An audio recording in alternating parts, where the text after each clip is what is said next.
ನಮಸ್ಕಾರ ನನ್ನ ಎಲ್ಲ ರೈತ ಬಾಂಧವರಿಗೆ. ನಿಮ್ಮ ಮಂಡ್ಯ ಮಹೇಶ್ ನಿಮ್ಮ ಮಿತ್ರ ಚಾನಲ್ಗೆ ಎಲ್ಲರಿಗೂ ಕೂಡ ಸ್ವಾಗತ. ನಿಮಗೆ ಈ ವಿಡಿಯೋದಲ್ಲಿ ಏನು ತಿಳಿಸ್ತಾ ಇದ್ದೀನಿ ಅಂದರೆ, ಶುಂಠಿ ಅಂದರೆ ಪ್ರತಿಯೊಬ್ಬರು ಬೆಳೀತಾರೆ ಸ್ನೇಹಿತರೆ, ಬಟ್ ವಿಭಿನ್ನವಾಗಿ ಬೆಳೆಯೋದು ಕೂಡ ಒಂದು ಕಲೆಯಾಗಿರುತ್ತೆ. ಅದು ವಿಭಿನ್ನವಾಗಿ ಬೆಳಿಬೇಕು ಅಂದರೆ ಕೆಲವೊಂದು ಮಾರ್ಪಾಡುಗಳನ್ನು ಮಾಡಬೇಕಾಗತ್ತೆ. ಕೆಲವರು ಶುಂಠಿನಲ್ಲಿ ಸಕ್ಸಸ್ ಆಗ್ತಾರೆ, ಕೆಲವರು ಫೈಲ್ಯೂರ್ ಆಗ್ತಾರೆ, ಕೆಲವರು ಆವ್ರೇಜಾಗಿ ಬೆಳೀತಾರೆ.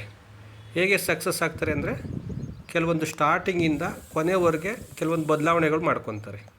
ಅದು ಯಾವ ರೀತಿ ಏನು ಅಂದ್ಬಿಟ್ಟು ಹೇಳೋಕ್ಕೆ ಹೋದರೆ ತುಂಬ ಟೈಮ್ ತೊಗೊಳುತ್ತೆ. ಅದು ನೆಕ್ಸ್ಟ್ ವೀಡಿಯೋದಲ್ಲಿ ನಾನು ತಿಳಿಸ್ಕೊಡ್ತೀನಿ. ನಿಮ್ಗೆ ಯಾರೇ ಏನಾದ್ರು ಮಾಹಿತಿ ಬೇಕು ಅಂದರೆ ಖಂಡಿತ ಈ ವಿಡಿಯೋದಲ್ಲಿ ಎಲ್ಲೂ ಕೂಡ ಸ್ಕಿಪ್ ಮಾಡ್ದಂಗೆ ಕೊನೆವರೆಗೂ ವೀಡಿಯೋನ ನೋಡಿ. ಇದು ಸ್ಟಾರ್ಟಿಂಗಲ್ಲಿ ಬಂದಿರೋಂಥ ವೀಡಿಯೋ ಒಂದು ಮೇ ತಿಂಗಳಲ್ಲಿ ಇರೋಂಥದ್ದು, ಮತ್ತು ಮಧ್ಯದಲ್ಲಿರೋಂಥ ವೀಡಿಯೋ ನಿಮಗೆ ಒಂದು ಆಗಸ್ಟ್ ತಿಂಗಳಲ್ಲಿ ಇರೋಂಥದ್ದು, ಅದಾದ ನಂತರದ್ದು ನಿಮಗೆ ಒಂದು ಸೆಪ್ಟೆಂಬರ್ ಅಕ್ಟೋಬರಲ್ಲಿ ಮಾಡಿರೋಂಥ ವೀಡಿಯೋ ಇದು. ಹಾಗಾಗಿ ಸುಮಾರು ಒಂದು 7ರಿಂದ 10 ಎಕರೆ ಬರ್ಬೋದು. ಇದು ನಿಮಗೆ ನಮ್ಮ ಒಬ್ಬರು ಪ್ರಗತಿಪರ ರೈತರು ಗೌಡ್ರು ಜಮೀನು ಇದು.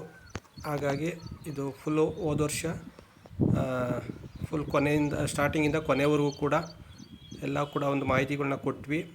ಹಾಗೆ ಕೂಡ ಅವರು ಕೂಡ ಚಾಚು ತಪ್ಪದೆ ಅದೇ ಥರ ಫಾಲೋ ಮಾಡಿರೋದ್ರಿಂದ ರಿಸಲ್ಟಿಗೆ ಬಂದಿದೆ. ಮತ್ತು ಅಂಗಡಿಯಲ್ಲೂ ಕೂಡ ಅಷ್ಟೇ ಅವರು ಕರೆಕ್ಟಾಗಿ ಕೊಟ್ಟಿದ್ದಾರೆ. ಎಲ್ಲರೂ ಒಳ್ಳೆಯದಾಗಲಿ. ಇಷ್ಟ ಆಯಿತು ಅಂದರೆ ಲೈಕ್ ಮಾಡಿ, ಶೇರ್ ಮಾಡಿ, ಕಮೆಂಟ್ ಮಾಡಿ. ಸರ್ವೋಜನ ಸುಖಿನೋ ಭವಂತು.